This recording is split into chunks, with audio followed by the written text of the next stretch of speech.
कई कई कम से कम 15 MLAs को गांवों से खदेड़ दिया गया है, जो कैंपेन करने के लिए गांव में जा रहे हैं। तो अब ये फ्रस्ट्रेशन बाहर आ रहा है कि अब लोगों को ये बोला जाए कि अगर तुमने हमें वोट नहीं दिया तो आप इसकी औलाद हो, उसकी औलाद हो, और गलत गलत गालियां देने का काम जो है, ये फ्रस्ट्रेशन का नतीजा है।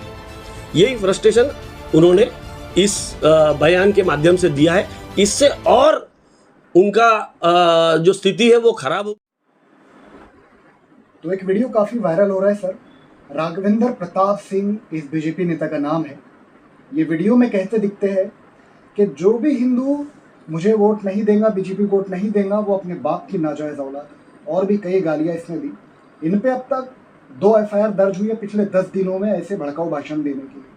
अब तक हम देखते थे बीजेपी नेता दूसरे कम्युनिटी को तो गालियां देते ही थे, लेकिन अभी हिंदू समाज को भी गाली देने लग गए कि जो हिंदू हमें वोट नहीं देगा वो इसकी उसकी नाजायज औलाद। तो क्या है आपके विचार ऐसे लोगों के बारे में?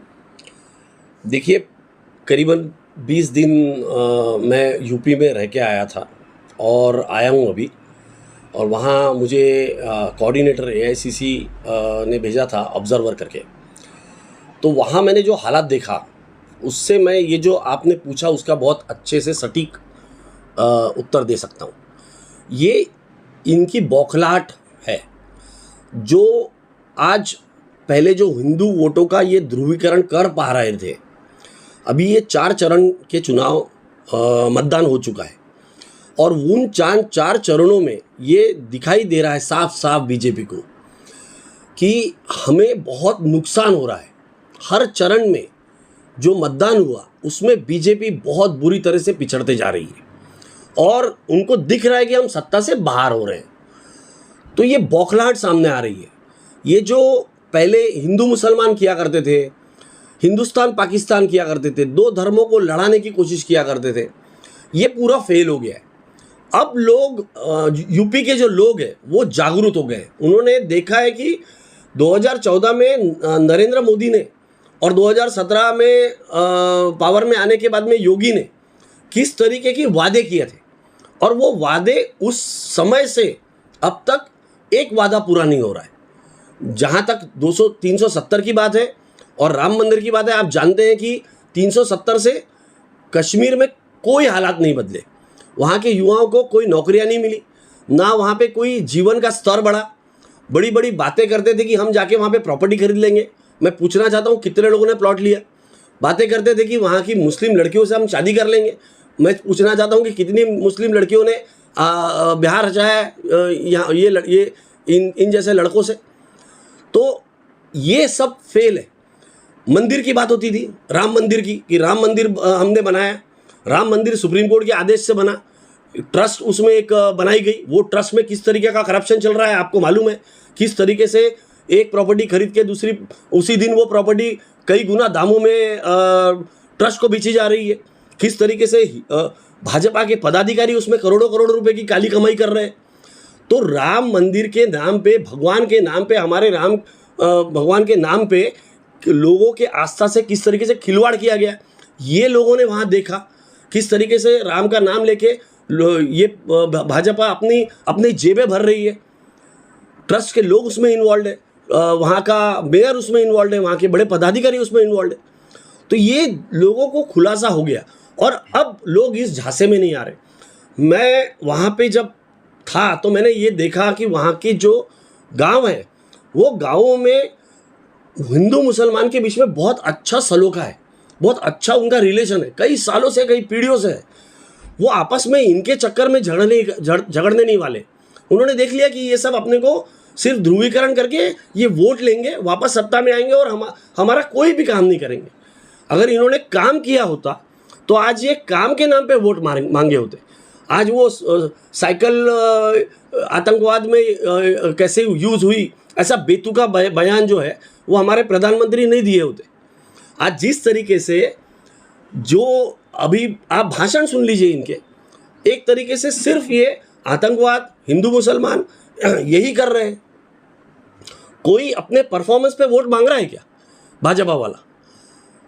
वहाँ जाके कान पकड़ के उठक बैठक लगा रहे हैं वहाँ के जो एक्स MLAs हैं जो अभी लड़ रहे हैं। कई कम से कम 15 MLAs को गाँवों से खदेड़ दिया गया है जो कैंपेन करने के लिए गाँव में जा रहे हैं। तो अब ये फ्रस्ट्रेशन बाहर आ रहा है कि अब लोगों को ये बोला जाए कि अगर तुमने हमें वोट नहीं दिया तो आप इसकी औलाद हो उसकी औलाद हो, और गलत गलत गालियाँ देने का काम जो है ये फ्रस्ट्रेशन का नतीजा है। यही फ्रस्ट्रेशन उन्होंने इस बयान के माध्यम से दिया है। इससे और उनका जो स्थिति है वो खराब होगी, बुरी तरह से हारेंगे, क्योंकि तीसरे चरण के बाद में ये बयान दिया गया था और कल का जो तीसरे चरण का मतदान जो हुआ उसके बाद का बयान है ये, और कल का जो मतदान हुआ है उसका जो आकलन किया जा रहा है उसमें भी साफ साफ नज़र आ रहा है कि भाजपा बहुत बुरी तरह से पिछड़ रही है, सत्ता से बाहर होने जा रही है, और ये सब फ्रस्ट्रेशन का उनका नतीजा है। इलेक्शन कमीशन ऐसे लोगों पे कार्रवाई करती अभी तक नजर नहीं आई ना बीजेपी। देखिए, मैं इसके पहले भी बहुत बार बोल चुका हूँ कि ये जो ब्यूरोक्रेसी है, ये ब्यूरोक्रेसी में पूरे के पूरे जो लोग ऑफिसर लोग ऊपर बैठे हुए, ये सारे के सारे RSS से एफिलिएटेड लोग बैठे हुए। जब से नरेंद्र मोदी सत्ता में आए हैं तब से वो तो अपने खास लोगों को ही ऐसे जगह पे बिठा रहा है, तो ये उनके खिलाफ एक्शन ही नहीं ले रहे। जितने आप गवर्नर देख लीजिए, पूरे के पूरे काली टोपी वाले, वो पूरी तरह से RSS के से जुड़े हुए लोग हैं। उनका जो आइडियोलॉजी है वो RSS को की आइडियोलॉजी मानने वाले लोग हैं, वो संविधान को नहीं मानते। संवैधानिक पदों पे बैठे हुए हैं पर संविधान को नहीं मानते। तो ये तो होना ही है, कोई भी एक्शन नहीं लिया जाएगा। ये हमको साफ साफ दिख रहा है कि इनके ऊपर कोई एक्शन नहीं हो रहा, ये मनमानी किए जा रहे हैं। जो दूसरे पक्ष के लोग हैं उनकी छोटी छोटी गलतियों के ऊपर उनके ऊपर एक्शन लिया जाता है, पर भाजपा के ऊपर कोई एक्शन नहीं लिया जाता।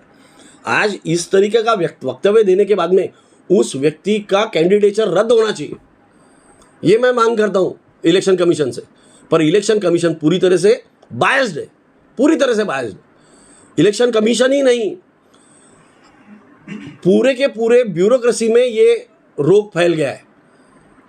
एक तो वहाँ पे रिटायर्ड पुलिस ऑफिसर है जिसकी बीवी वहीं अभी काम कर रही है, जिसको भाजपा ने टिकट दिया, फिर भी उसके ऊपर उसको हटाया नहीं गया, उस पुलिस ऑफिसर के वाइफ को वहाँ से। ये इलेक्शन कमीशन को कैसा नज़र नहीं आ रहा, समझ में नहीं आ रहा।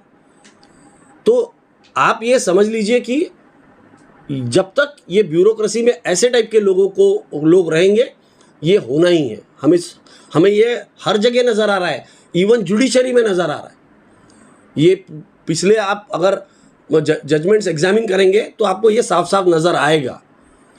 तो इसके लिए हम ही जिम्मेदार है, क्योंकि हमने ऐसे ही लोगों को उस जगह पे वहाँ पे प्रमोट किया, और जब 2014 के बाद में मोदी ने चुन के संवैधानिक पदों पे ऐसे ही लोगों को बिठाया जो RSS आइडियोलॉजी से, जो एक तरीके से मनुवादी सोच रखने वाले लोग हैं, ऐसे लोग वहाँ पे काबिज है।